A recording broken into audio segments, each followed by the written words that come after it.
New Mind itu apa sih? Pertanyaan ini muncul kebanyakan dari sahabat yang baru bergabung dengan channel Bossman. Istilah New Mind aslinya hanya pembeda dari cara berpikir pejabat pemerintahan yang berkuasa dan politikus yang selama ini memainkan perannya di kancah nasional dalam 15 tahun terakhir. Orba sudahlah, dilupakan. Jangan pernah beri peluang Orba bangkit lagi. Itu usang. Pemikiran reformasi 1998 ternyata juga tidak membuat bangsa Indonesia menjadi negara superpower dalam 20 tahun ini. Dan politik parlementer saat ini hanya membuat politikus serta penguasa serta oligarki yang bermain yang menjadi kaya dan menjadi makmur. Rakyat kebetulan pinter muterin ekonomi di bawah. Ya, faktanya dari dulu rakyat memang autopilot. Semua ini tidak akan pernah membuat Indonesia berdaulat penuh. Tidak akan bisa membuat Indonesia menjadi negara superpower mengendalikan dunia. Tidak akan. Karena itulah berpikirnya politikus dan pejabatnya hanya membuat rakyat sekedar menyambung hidup, ada makanan di piring rakyat. Beda dengan New Mind. New Mind punya rencana besar, membuat Indonesia menjadi negara pemenang, bangsa yang disegani dan menjadi negara superpower. Menjadi negara superpower itu harus dilepas dari pemikiran pertama adalah hutang dari negara lain untuk kebutuhan rutin pemerintahan yang tidak produktif serta bergantung pada mata uang asing. Ini harus hilang. Jadi untuk sekian kalinya kita uraikan apa itu New Mind dalam Mardigu Nation. Mardigu Nation adalah cara bernegara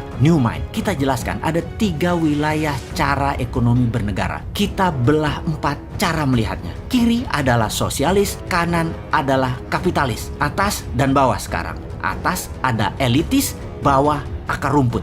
Dibagi 4 ya. Dan dalam 3 wilayah ekonomi, kiri atas adalah sosialis elitis, kanan atas adalah kapitalis elitis. Lalu yang di bawah atau bottom of pyramid disebut akar rumput. Kaum New Mind menomorsatukan akar rumput, menomorsatukan bottom of pyramid, menomorsatukan buruh, menomorsatukan pebisnis UKM, menomorsatukan petani dan nelayan. Problem akar rumput yang paling mendasar adalah tidak melek keuangan dari accounting system, finance hingga payment system, pembiayaan dan peminjaman. Financial literacy-nya harus ditingkatkan, kesadaran kemakmurannya harus di-upgrade. New Mind itu melihat BUMN itu sebagai threat atau ancaman. Karena itulah BUMN kaum sosialis elitis. Karena kebijakan BUMN sering menekan UKM dan malah berkompetisi dengan UKM. Harusnya BUMN itu berkompetisi dengan korporasi besar asing dan pendapatnya harusnya terbanyak dalam mata uang asing terutama dolar. Itu harusnya BUMN banyak dapat dolar. Namun faktanya BUMN malah jago impor alias bukan pahlawan devisa. Penghasilannya rupiah dan memakan pasar UKM. Namun secara politik BUMN bisa dijadikan para penguasa sebagai cash mesin dalam tanda petik oleh penguasa dan alat tekan oposisi. Pemiskinan orang atau pengayaan kelompok tertentu bisa diatur demikian. Jadi ketika New Mind mendapatkan kepercayaan rakyat, BUMN dari 800 tinggal 20 kali. Yang kedua, terlihat New Mind itu anti oligarki atau kapitalis elitis kanan atas. Benar, saat ini sejak Orde Baru hingga sekarang oligarki berkuasa penuh. Bahkan pembiayaan seperti bank, uangnya terbanyak ke mereka. Untuk kaum kapitalis elitis, untuk para oligarki, dananya diambil dari akar rumput. Uangnya buat elitis, buat kanan atas, juga buat kiri atas. Sementara akar rumput kalau meminjam bunganya besar, harus ada jaminan. Jaminannya bisa 2 kali lipat dari nilai pinjaman. Lalu lama lagi keluarnya. Sistem old mind selama 7 presiden tidak membuat Indonesia menjadi negara superpower. Mana hasilnya? Bahkan minta 3 kali kesempatan berkuasa lagi. Mana hasilnya? Lalu yang herannya oposisi tidak juga jenius solusi ke depannya. Jadi baik incumbent, partai dan kelompok pendukung incumbent dan oposisi tidak akan menghasilkan Indonesia sebagai negara berdaulat. Kalau kayak gini melihatnya, semua mendem. Old mind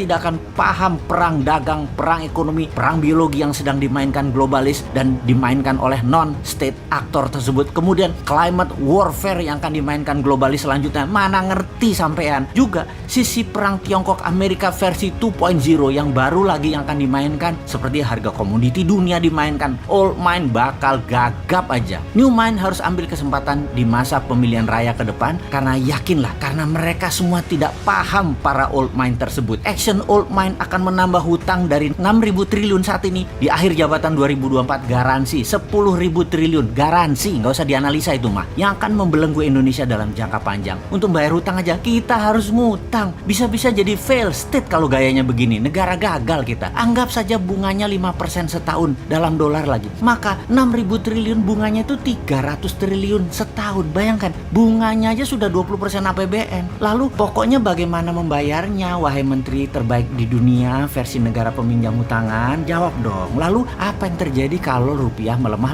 5% setahun? Itu nggak ngejar lo bayar utangnya. Jadi sebagai pemerakarsa Newmind, Mardi Gunasion seorang bosman fokus di dua hal sebagai bukti Newmind bukan teori. Pertama, pembiayaan UKM melalui urun dana, di mana Santara adalah perusahaan bosman yang akan membuktikan bahwa kekuatan akar rumput lah yang bisa membuat Indonesia berdaulat. Kemudian sistem pembayaran menggunakan platform dinaran, di mana rupiahnya anti inflasi dengan underlying emas, dan emasnya bisa diberikan atau dipindahkan sesama akun dinaran. Ini sistem pembayaran yang menarik, ini alat tukar yang menarik. Semua ini adalah bagian dari kontribusi Newmind terhadap sistem ekonomi agar membuat Indonesia berdaulat. Bayangkan, ketika Newmind berkuasa, sistem dinaran akan diambil alih oleh pemerintah, masuk ke dalam sistem. 100% diambil pemerintah dan milik pemerintah. Lalu rupiah dicetak 6.000 triliun dengan jaminan emas yang masih di gunung yang akan diproduksi dalam 10 tahun ke depan. Gunung-gunung milik negara, milik rakyat. Asetnya dibuat bahan baku dari tabungan metal, penjamin terbitnya uang cetakan tadi. Kedaulatan Indonesia akan menjadi meningkat 2 kali lipat hanya dalam 1 tahun. Jadi dinaran dan Santara adalah contoh atau etalase dari konsep Newmind untuk menjalankan ekonomi bernegaranya. Semoga diterima masyarakat dan para sahabat semua kaum akar rumput. Anda menerima dua sistem ini. Kita segera batasi elitis. Kita utamakan ekonomi akar rumput.